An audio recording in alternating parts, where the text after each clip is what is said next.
90.8 நம்ம எல்லாரும் கேட்டு ரசிப்பது அழகப்பா பல்கலை சமுதாய வானொலி. இது காரைக்குடியின் முதல் வானொலி.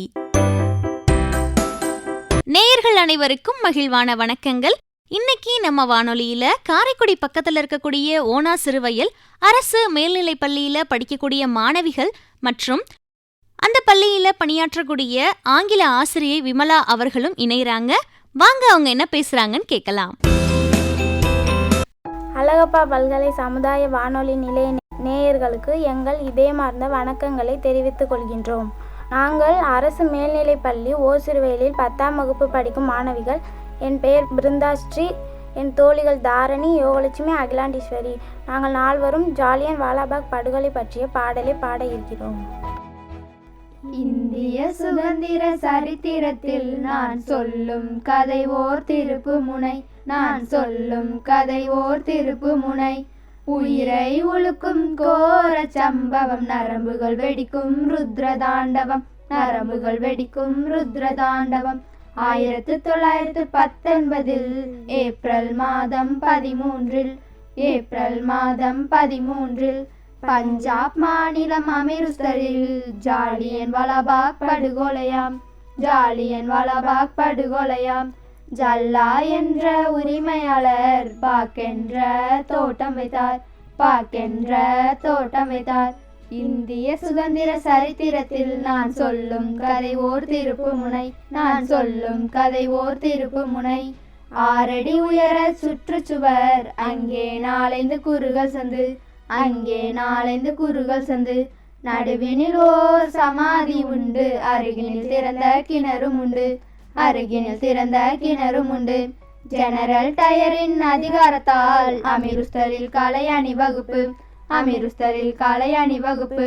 அஞ்சாமல் கூடி நின்றார்கள் 20,000 பெயர்கள் தானே, 20,000 பெயர்கள் தானே.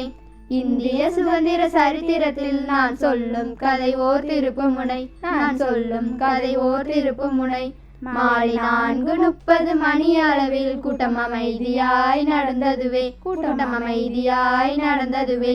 பிறந்த மண் சொல்லும் மகத்துவமே, கிச்லு சத்யபாய் பெயர் சொல்லுமே, கிச்லு சத்யபாய் பெயர் சொல்லுமே. உயிரை எடுக்கும் யமன் போல ஜெனரல் டயரும் வந்திட்டானே, ஜெனரல் டயரும் வந்திட்டானே. இந்திய சுதந்திர சரித்திரத்தில் நான் சொல்லும் கதை ஓர் திருப்பு முனை. நான் சொல்லும் கதை ஓர் திருப்பு முனை. 50 பேர்கள் சுட்டதிலே 1500 பேர்கள் மடிந்தார்கள், 1500 பேர்கள் மடிந்தார்கள். கிணற்றில் குதித்தோர் 300க்கு மேல், மிதிபட்டு இறந்தோர் 200க்கு மேல், மிதிபட்டு இறந்தோர் 200க்கு மேல். ஒருவர் மீது ஒருவர் எறி சுவற்றை தாண்ட நினைத்தனரே, சுவற்றை தாண்ட நினைத்தனரே. ஐயோ இந்த அடலசதம், அகிலமும் கேட்டு அழுதனவே, அகிலமும் கேட்டு அழுதனவே. இந்திய சுதந்திர சரித்திரத்தில் நான் சொல்லும் கதை ஓர் திருப்பு முனை. நான் சொல்லும் கதை ஓர் திருப்பு முனை. 15 நிமிடங்கள் சுற்று கொண்டனர், சவத்தை எடுக்க தடையும் விதித்தனர், சவத்தை எடுக்க தடையும் விதித்தனர். ரத்தன் தேவி மட்டும்தானே கணவனை காண அங்கு சென்றாள், கணவனை காண அங்கு சென்றாள். விடியும் வரையில் நாய்களை விரட்டி விரத்தியின் உச்சத்தில் துடித்திட்டாளே, விரத்தியின் உச்சத்தில் துடித்திட்டாளே. இரவில் பலரின் முழங்கல் சத்தம், விடியும் போது அமைதியுடன், விடியும் போது அமைதியுடன். இந்திய சுதந்திர சரித்திரத்தில் நான் சொல்லிய கதை ஓர் திருப்பு முனை. நான் சொல்லிய கதை ஓர் திருப்பு முனை. பாரத தாயை வணங்கிடுவோம், சுதந்திர தியாகிகளை வணங்கிடுவோம், இராணுவ தியாகிகளை வணங்கிடுவோம். வந்தே மாதரம் என்றிடுவோம், வந்தே மாதரம் என்றிடுவோம். நன்றி, வணக்கம். எங்கள் பாடலை கேட்டு ரசித்த நேயர்களுக்கு நன்றிகள்.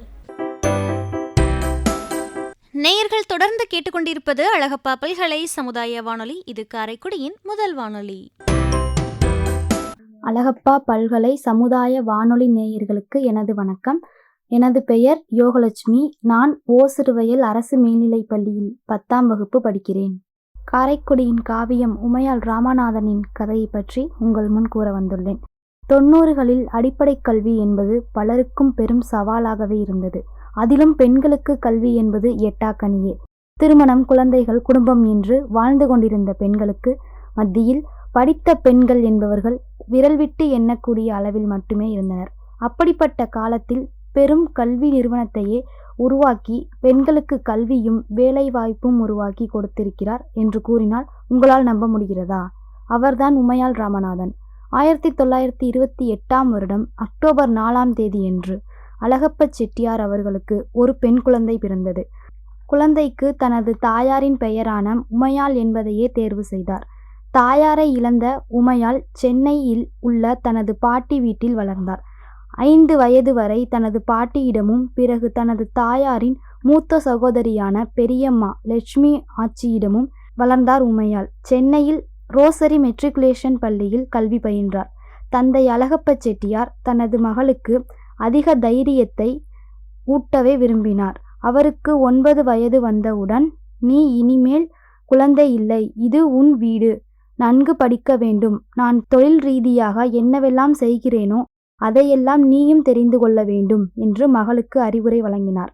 கணக்கு வழக்குகளை பார்த்து கொள்வது, சம்பள பட்டியல் தயாரிப்பது, மாதாந்திர செலவுகளை கவனித்துக் கொள்வது போன்றவற்றை உமையாளுக்கும் சொல்லிக் கொடுத்தார். அவர் திறமையான நிர்வாகியாக வரவேண்டும் என்று விரும்பினார். அழகப்ப செட்டியார் தன் மகள் மீது அதிக அன்பு கொண்டிருந்தார். ஒருமுறை உமையாள் பள்ளி நாடகத்தில் பங்கு பெற்று வேடத்தை கலைக்காமல் வீட்டிற்கு வந்தபோது, தங்க நிறத்தில் இடுப்பை சுற்றி என்ன அணிந்திருக்கிறாய் என்று கேட்டார். பள்ளி நாடகத்தில் பங்கு பெற்ற போது அணிந்து கொண்டது என்று கூறினார். உடனே சென்னையில் உள்ள நகைக்கடையில் இருந்து அன்று மாலையே 25 சவரன் ஒட்டியானம் உமையாளுக்கு வந்தது. அழகப்ப செட்டியார் உமையாளின் மீது எந்த அளவிற்கு அன்பு வைத்திருந்தார் என்பதற்கு இதுவும் ஒரு சான்று. தனது மகள் திருமணத்திற்கு பிறகும் கல்வியை தொடர வேண்டும் என்ற நிபந்தனையுடன் தான் திருமணம் முடித்தார். அழகப்ப செட்டியாருக்கு இசையில் மிகுந்த ஆர்வம் இருந்தது. தனது மகளின் திருமணத்திற்கு புகழ்பெற்ற K B. Sundarambal, K. Thyagarajan Bhagavathar, M S. Subbulakshmi, Dandapani Desikar ஆகியோரை வரவழைத்து இசை கச்சேரி, நாட்டிய நிகழ்ச்சி நடத்தி நாட்டையே திரும்பி பார்க்க வைத்தார். இத்தகைய திருமணத்தின் மூலம் உமையாள் மேல் தனக்கிருந்த அன்பை வெளிப்படுத்தினார். தென்னிந்தியாவின் முதன்மையான ஆங்கில செய்தித்தாளான த ஹிந்து இந்த நிகழ்ச்சியை 2 பக்க அளவிற்கு எழுதியது. கல்வி சேவையுடன் கூடிய சமூக சேவையே மனிதத்தின் அர்த்தம் என்ற கருத்தை கொண்டவர் அழகப்ப செட்டியார். குழந்தைகளுக்கான ஆரம்ப கல்வியில் இருந்து தொழிற்கல்வி வரை அனைவருக்கும் கிடைக்கும்படி வழிவகுத்தார் அழகப்பர். அவரை பின்பற்றி கல்வி சேவையாக்கினார் உமையாள். காரைக்குடியிலும் சென்னையிலும் மழலை பள்ளிகள் மற்றும் மேல்நிலைப் பள்ளிகளை நிறுவினார். பெண்கள் எல்லா நிலைகளிலும் உயர்ந்திட காரைக்குடியில் ஒரு மகளிர் கல்லூரியை நிறுவினார். பெண்கள் உயர்கல்வி பெறுவதற்கும் விரும்பும் வேலையை தேர்ந்தெடுத்து தனது குடும்பத்தின் வாழ்க்கை தரத்தை உயர்த்தி கொள்ளவும் தற்போது வரை துணை புரிகின்றது. இவரது கல்வி பணியையும் சமூக பணியையும் போற்றும் விதமாக 1987இல் அழகப்பா பல்கலைக்கழகம் பிலிட் பட்டத்தையும், சென்னை பல்கலைக்கழகம் தனது 15வது ஆண்டு விழாவில் பிலிட் பட்டத்தையும் வழங்கி கௌரவித்தது. சமூக சேவையில் தன்னை ஈடுபடுத்திக் கொண்டு சிறப்பாக செயல்பட்டதற்காக இந்திரா காந்தி பிரியதர்ஷினி விருது உமையாளுக்கு வழங்கப்பட்டது. ராமநாதபுரம் மாவட்டத்தில் சமூக நல வாரியத்தின் உறுப்பினராக 2 முறை பணியாற்றினார். உமையாள் ராமநாதன் தன்னால் இயன்றதை பிறருக்கு கொடுப்பதை வழக்கமாக கொண்டவர். சமூக நலனுக்கு தானம் வழங்குதல், கோவில் புதுப்பித்தல், பணிகளுக்கு கொடை வழங்குவது, அர்ப்பணிப்பு உணர்வுடன் பணியாற்றுபவரை பாராட்டுதல் போன்ற செயல்களில் உயர்ந்தவராகவே அனைவர் மனதிலும் இருக்கிறார். அழகப்பா பாலிடெக்னிக்கையும் 1972இல் அழகப்பா பொறியியல் கல்லூரியையும் அதற்கு உண்டான வீடு உட்பட அனைத்து சொத்துக்களையும் தமிழ்நாடு அரசுக்கு பிரதிபலன் பாராமல் அளித்தவர் உமையாள். இதுபோன்று பல 100 கோடி சொத்துக்களை தனிநபர் அரசுக்கு கொடுத்ததாக சரித்திரம் இல்லை என்றே கூறலாம். அப்பேற்பட்ட வள்ளலின் அன்பு மகள் உமையாள் 2021 டிசம்பர் மாதம் 12ஆம் நாள் இயற்கை எய்தினார். அவரின் இறுதி மூச்சு நின்றாலும் அவரின் கல்வி சேவையை மூலம் கல்வித்தாய் உமையாள் ராமநாதன் அவர்கள் நம் அனைவர் மனதிலும் வாழ்ந்து கொண்டுதான் இருக்கிறார் என்று கூறி எனக்கு வாய்ப்பளித்த அழகப்பா பல்கலைக்கழக சமுதாய வானொலி நிலையத்திற்கு எனது மனமார்ந்த நன்றி கூறி விடைபெறுகிறேன். நன்றி, வணக்கம். நேயர்கள் தொடர்ந்து கேட்டுக்கொண்டிருப்பது அழகப்பா பல்கலை சமுதாய வானொலி. இது காரைக்குடியின் முதல் வானொலி. அழகப்பா பல்கலை சமுதாய வானொலி நேயர்களுக்கு என் வணக்கம். என் பெயர் தாரணி. ஓசிறுவயல் அரசு மேல்நிலைப் பள்ளியில் ஆங்கில வழி கல்வியில் 10ஆம் வகுப்பு பயின்று வருகிறேன். நமது நாடு பற்றிய தகவல்களை உங்களுடன் பகிர்ந்து கொள்ள விரும்புகிறேன். இந்தியா என்பது தெற்காசியாவில் உள்ள ஒரு குடியரசு நாடாகும். இந்தியா துணைக்கண்டத்தின் பெரும் பகுதியை தனக்குள் அடக்கியுள்ளது. இந்தியா என்ற பெயர் சிந்து நதியின் பெயரிலிருந்து பெறப்பட்டது. தெற்கே இந்திய பெருங்கடல், மேற்கே அரபிக்கடல், கிழக்கே வங்காள விரிகுடா ஆகியவற்றை கொண்டுள்ளது. இதன் எல்லை நாடுகளாக மேற்கே பாகிஸ்தான் மக்கள் சீன குடியரசு, வடக்கே பூடான், நேபாளம், கிழக்கே வங்காளதேசம், மியான்மர் ஆகியவை அமைந்துள்ளன. பரப்பளவில் இந்தியா 7வது இடத்தில் உள்ள நாடு. இந்தியா மொத்தம் 7517 கிலோமீட்டர், அதாவது 4700 மைல் நீளம் கடல் எல்லையை கொண்டது. 2011 மக்கள் தொகை கணக்கெடுப்பின்படி 121 கோடி மக்கள் தொகையை கொண்டு உலகின் 2ஆம் இடத்தில் இந்தியா உள்ளது. இந்து சமயம், புத்தம், சமணம் மற்றும் சீக்கியம் ஆகிய 4 தலைமை மதங்கள் இந்தியாவிலேயே தோன்றின. 17ஆம் நூற்றாண்டில் ஐரோப்பிய நாடுகளால் கைப்பற்றப்பட்டது. 1947ஆம் ஆண்டு ஆகஸ்ட் 15ஆம் நாள் நம் நாடு விடுதலை பெற்றது. பின்னர் 1950 ஜனவரி 26ஆம் நாள் அன்று குடியரசாக அறிவிக்கப்பட்டது. உலகின் மிகப்பெரிய குடியரசு நாடாக திகழ்கிறது இந்தியா. 31 அக்டோபர் 29ஆம் ஆண்டு இந்தியா குடியரசுத் தலைவர் ஆனியின் பெயரில் இந்தியாவின் புதிய வரைபடம் வெளியிடப்பட்டது. இயற்கை வளம், மனித வளம் மற்றும் பாதுகாப்பிற்கு உகந்த நில அமைப்பு ஆகியவை இந்தியாவில் தலைமை பகுதியில் சிலவாகும். பாகிஸ்தானுடனான காஷ்மீர் பிரச்சினை, கவலை தரும் மக்கள் தொகை பெருக்கம், சுற்றுச்சூழல் சீர்கேடு, ஊழல் ஆகியவை இந்தியா எதிர்கொள்ளும் மிகப்பெரிய சவால்களில் சிலவாகும். இந்தியா 29 மாநிலங்களையும் 7 ஒன்றிய பகுதிகளையும் கொண்ட ஒரு கூட்டமைப்பு ஆகும். இக்கூட்டமைப்பு ஆற்றல் பூர்வமான இந்திய சுதந்திர சமய சார்பற்ற மக்களாட்சி குடியரசு என அறிவிக்கப்பட்டுள்ளது. இந்தியாவின் தகவல்களை பற்றி கூற இந்த நேரம் பத்தாது. அதனால் என் உரையை இத்துடன் நிறைவு செய்து கொள்கிறேன். எனக்கு இந்த வாய்ப்பளித்தமைக்கு மிக்க நன்றி. வணக்கம். நேயர்கள் தொடர்ந்து கேட்டுக்கொண்டிருப்பது அழகப்பா பல்கலை சமுதாய வானொலி. இது காரைக்குடியின் முதல் வானொலி. அழகப்பா பல்கலைக்கழக சமுதாய வானொலி நேயர்களுக்கு என் அன்பான வணக்கங்கள்.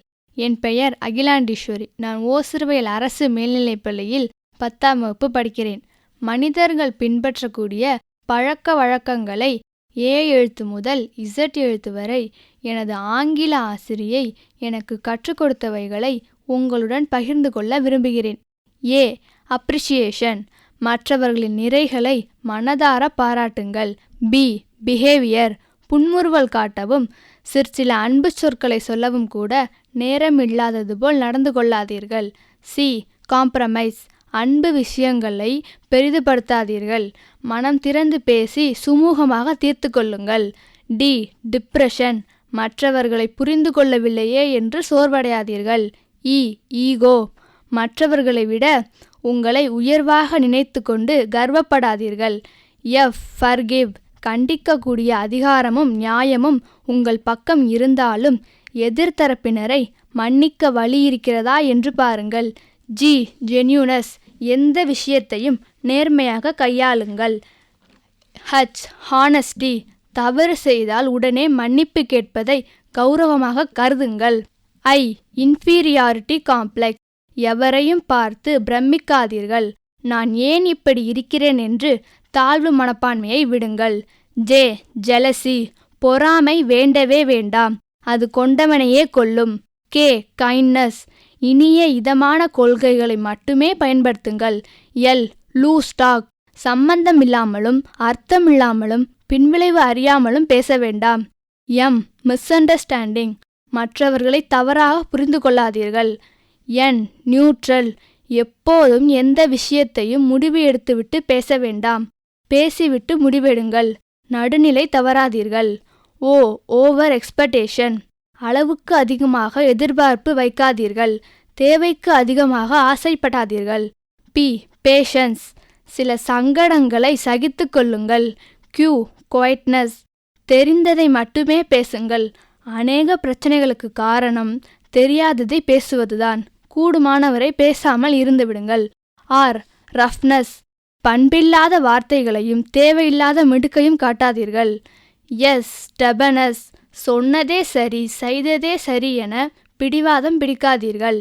டி ட்விஸ்டிங், இங்கே கேட்பதை அங்கேயும் அங்கே கேட்பதை இங்கேயும் சொல்வதை விடுங்கள்.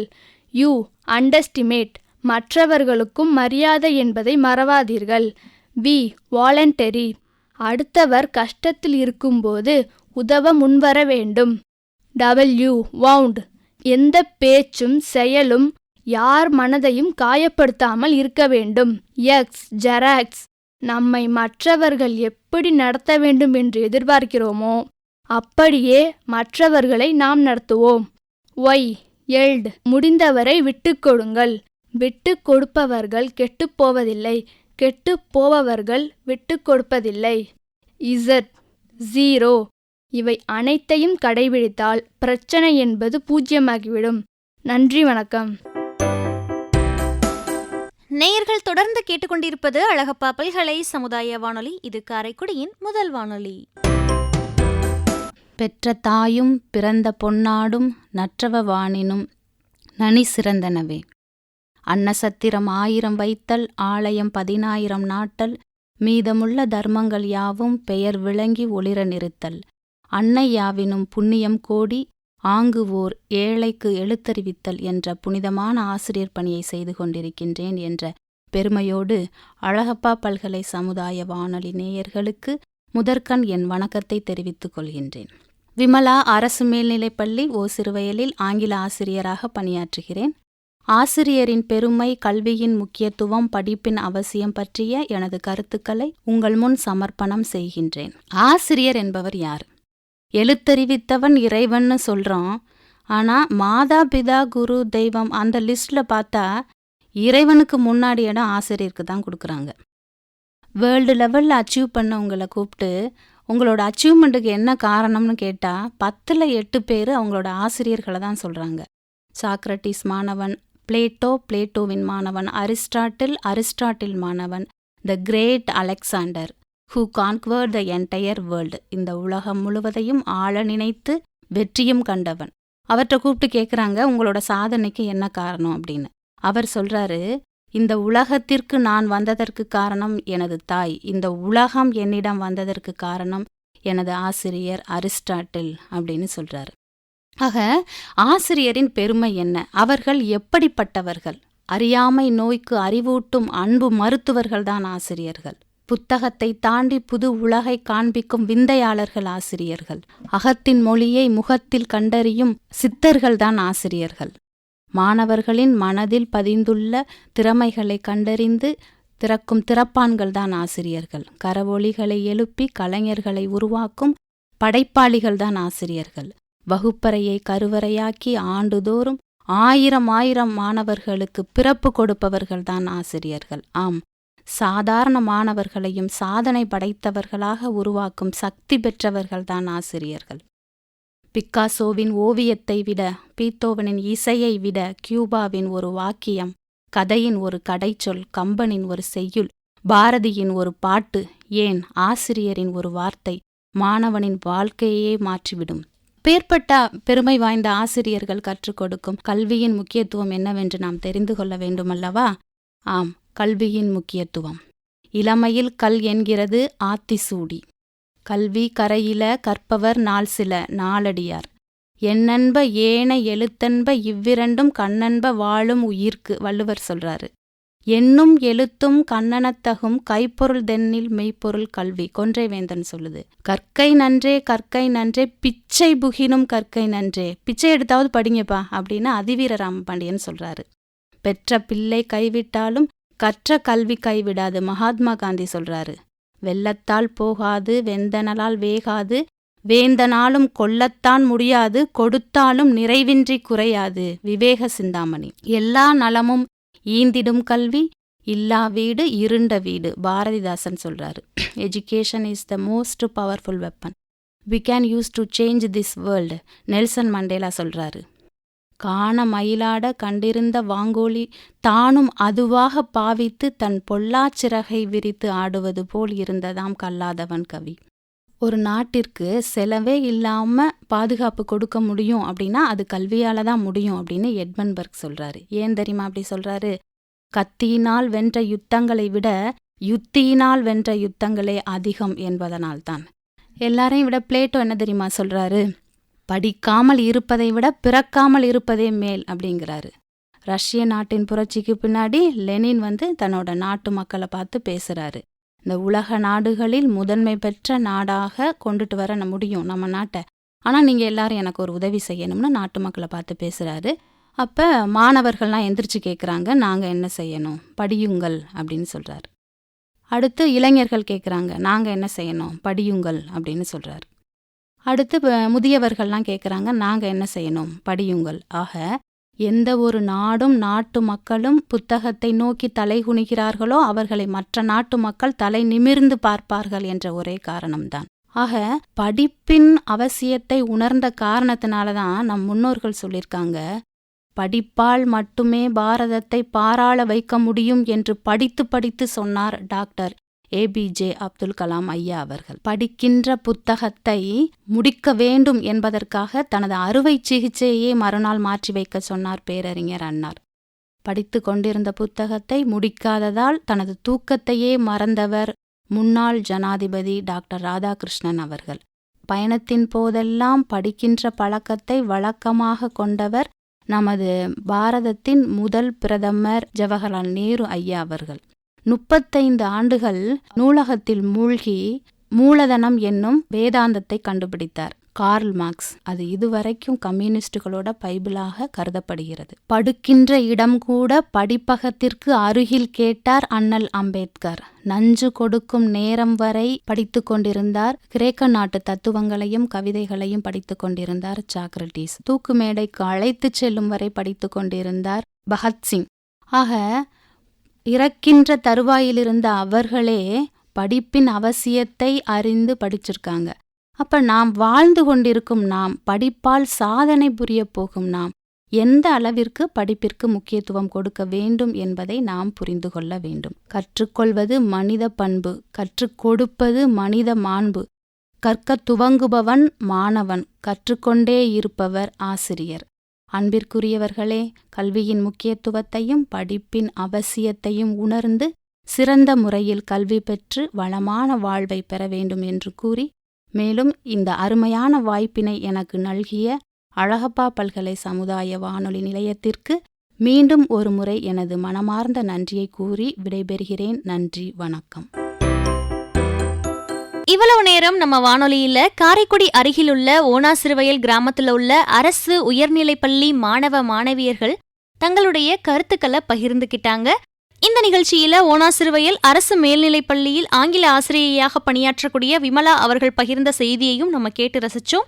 இந்த நிகழ்ச்சியை நம்ம கூட பகிர்ந்துக்கிட்ட ஓனாசிறுவயல் அரசு மேல்நிலைப்பள்ளிக்கு நம்ம அழகப்பா பல்கலை சமுதாய வானொலியின் நன்றிகள். இந்த நிகழ்ச்சி நம்ம அழகப்பா பல்கலை சமுதாய வானொலி மற்றும் அழகப்பா பல்கலைக்கழகத்தின் இன்டர்நெட் ரேடியோ, ஸ்பாட்டிஃபை, கூகுள் பாட்காஸ்ட்லையுமே ஒளிபரப்பு செய்யப்படும். இந்த நிகழ்ச்சி பற்றிய கருத்துக்கள், பின்னூட்டங்கள் வரவேற்கப்படுகின்றன. கருத்துக்கள் அனுப்ப வேண்டிய மின்னஞ்சல் முகவரி comradio@alagappa.university.ac.in. நன்றி நேயர்களே.